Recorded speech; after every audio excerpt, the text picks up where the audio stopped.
ရင်တုန်းကဇလန်းလေးကိုကျွန်တော်အခုပြောပြမယ်သူက10တန်းကျောင်းသူကျွန်တော်ကစကော့စကိုင်ပဲတိတ်ချမီတာပေါ့မကချောလာတယ်ဒီကောင်လေးရင်ထဲမှာဘာတွေရှိလဲပြောပြမယ်အဲ့တုန်းကမဖို့ရတာတနေ့မှ250သာဒါပေမဲ့မနှမျောပါဘူးနေတိုင်းပန်းနေသွားဝယ်ကဒီလိုတွေကျွန်တော်ပေးတော့တကယ်ချင်းတွေကဟားတယ်ဗျမြစ်ချစ်တဲ့ကောင်မလေးကဒါတွေကြက်မလားစားတယ်ကွာနားလဲတာနားမလဲတာတွေကျွန်တော်ကောင်းမှမစင်စားအဲ့တုန်းကမကမင်းသမီးဆိုကျွန်တော်ကမင်းသားကျောင်းစာကိုတွင်းသားမှာမရဲ့နာမည်တွေရေးသားကလူကတော့ကလေးကလားပါရင်ခုန်တန်တော့လေးထားပါတွေးထားတာစိတ်ကူးတွေအများကြီးတွေးထားတာတနေ့မှာပေါက်ဖက်ကြမယ်မနဲ့ဒီလိုဘေးနားမခွာနေမသွားပါရင်ခုန်တန်နေမသွားပါဒါမှအတွက်ရေးဆက်ထားရဲ့ကျွန်တော်ရဲ့ရင်ခုန်တေးသွားကြဗျာ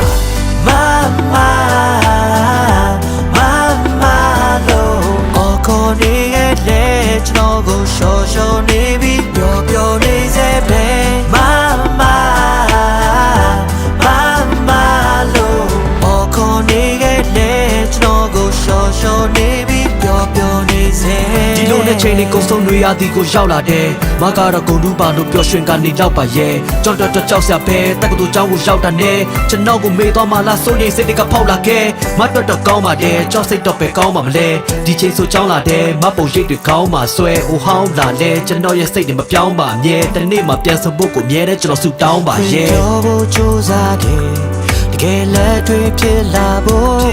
အားလုံးကဝိုင်းပြောကြတယ်မင်းသက်ဒီမရှိဘူးတဲ့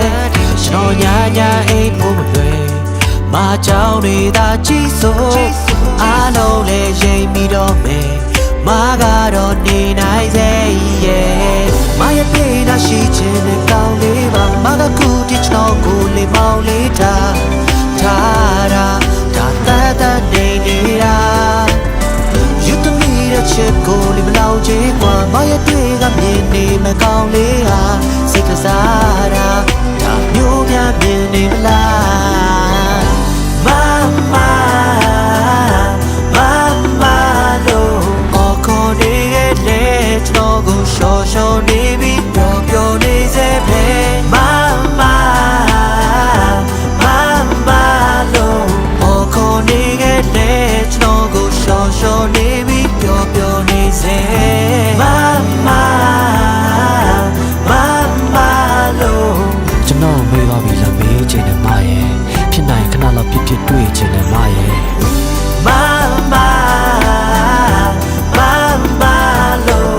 ကျွန်တော်မေးသွားပြီလားမေးချင်တယ်မရဲ့ကျွန်တော်ကတော့ရှိနေသေးပါဘူးရှင်ဘဝတည်း